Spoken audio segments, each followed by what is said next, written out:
Nesta série de aulas, vamos resolver os problemas do capítulo 6 do livro Fundamentos de Física de Halliday e Resnick, 10ª edição. Problema 98. Na figura 6.62, um bloco de 5,0 kg se move para cima ao longo de um plano inclinado de ângulo θ igual a 37 graus, ao mesmo tempo em que sofre a ação de uma força horizontal F de módulo 50 newtons. O coeficiente de atrito cinético entre o bloco e o plano é 0,30. Qual é a letra A? O módulo. E letra B, qual o sentido, para cima ou para baixo ao longo do plano inclinado, da aceleração do bloco? A velocidade inicial do bloco é 4,0 metros por segundo. Letra C, que distância o bloco sobe no plano? Letra D, depois de atingir o ponto mais alto, o bloco permanece em repouso ou escorrega para baixo? Vamos identificar as forças que atuam sobre o bloco durante a subida.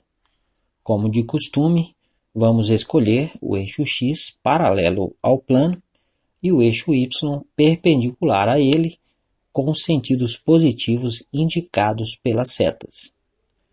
Existem 4 forças atuando sobre o bloco. A força F, mencionada no problema, horizontal para a direita. O seu peso, vertical para baixo, cujo módulo é P igual a M vezes G. Como o bloco pressiona o plano, de acordo com a terceira lei de Newton, o plano reage sobre ele, exercendo a força de reação normal no sentido positivo do eixo Y. A força de atrito cinético será no sentido negativo do eixo X, opondo-se ao movimento de subida do bloco. Se desenharmos um triângulo retângulo, no qual um dos ângulos agudos coincide com o ângulo de inclinação do plano, e o transportarmos para a origem dos eixos coordenados, percebemos que este ângulo é o mesmo que o vetor F faz com o semi-eixo X positivo. Se girarmos este triângulo de 90 graus, também percebemos que este também é o ângulo que o vetor peso faz com o semi-eixo Y negativo. Se calcularmos o seno do ângulo θ, utilizando as medidas do triângulo retângulo formado pela força peso e suas componentes, teremos o seno de θ vai ser o cateto oposto px sobre a hipotenusa P. Então, px vai ser P vezes o seno de θ, mg vezes o seno de θ. Então, é 5,0, que é o m, vezes 9,8, que é o g, vezes o seno de 37 graus, que é o ângulo. Fazendo essas operações, dá 29,5 newtons. Se calcularmos o cosseno, fica o cosseno de θ vai ser o cateto adjacente, py, sobre a hipotenusa P. Então, py vai ser P vezes cosseno de θ, mg vezes cosseno de θ. 5,0 vezes 9,8 vezes o cosseno de 37 graus. Fazendo essas multiplicações, dá 39,1 newtons. Se fizermos o mesmo considerando o triângulo formado pela força F e suas componentes, teremos que o seno de θ vai ser o cateto oposto, que agora é o Fy, sobre a hipotenusa F. Então, Fy vai ser F vezes seno de θ. 50, que é o módulo de F, vezes o seno de 37 graus, que é o ângulo, que dá 30,1 newtons.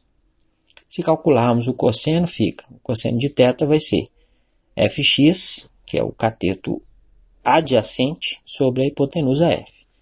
Então, Fx vai ser F vezes cosseno de θ, 50 vezes o cosseno de 37 graus, que dá 39,9 newtons.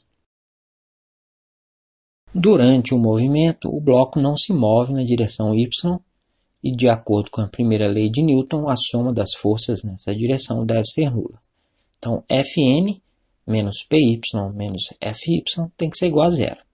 Então, Fn menos 39,1, que é o Py, menos 30,1, que é o Fy, é igual a zero. Passando os termos negativos para o outro lado, o Fn vai ser 39,1 mais 30,1, que dá 69,2 newtons.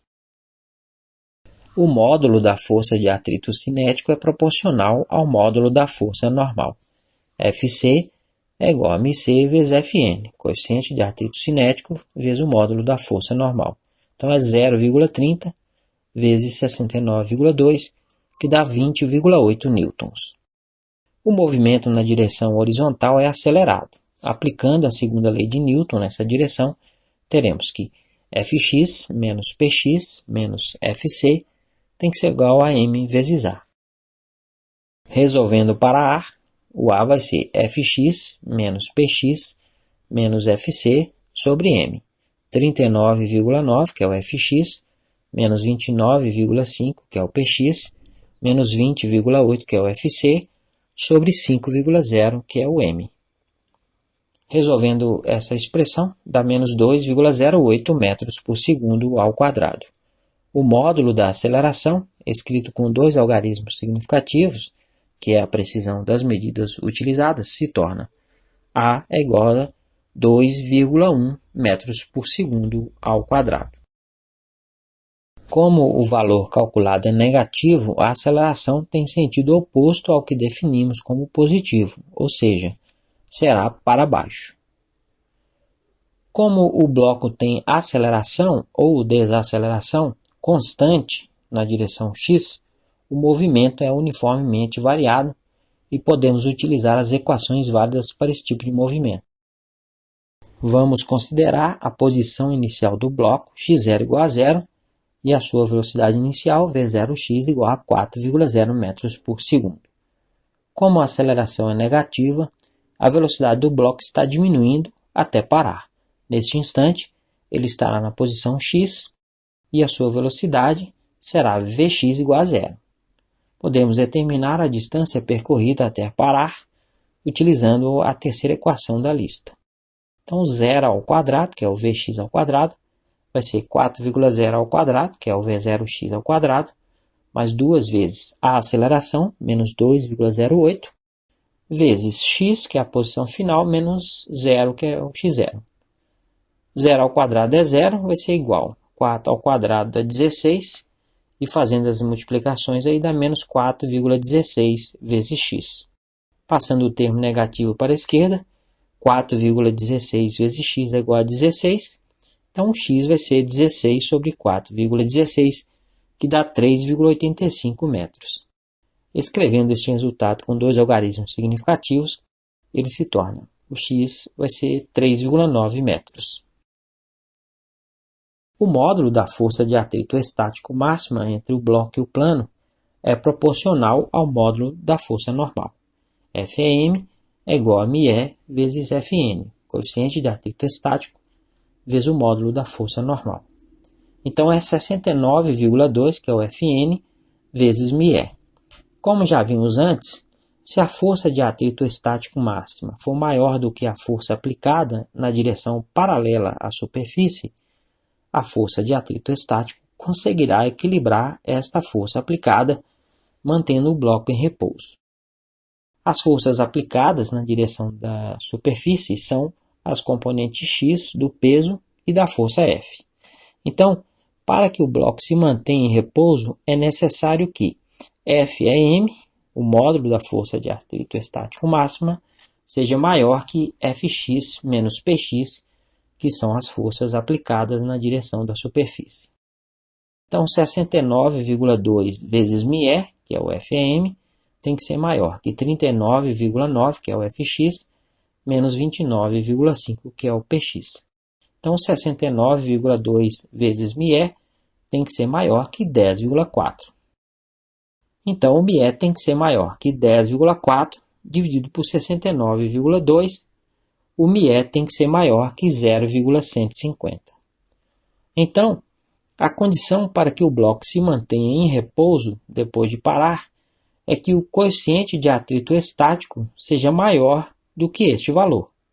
Como o coeficiente de atrito cinético é igual a 0,30, que já é maior, e o coeficiente de atrito estático é sempre maior do que o coeficiente de atrito cinético, esta condição é atendida e o bloco permanece em repouso.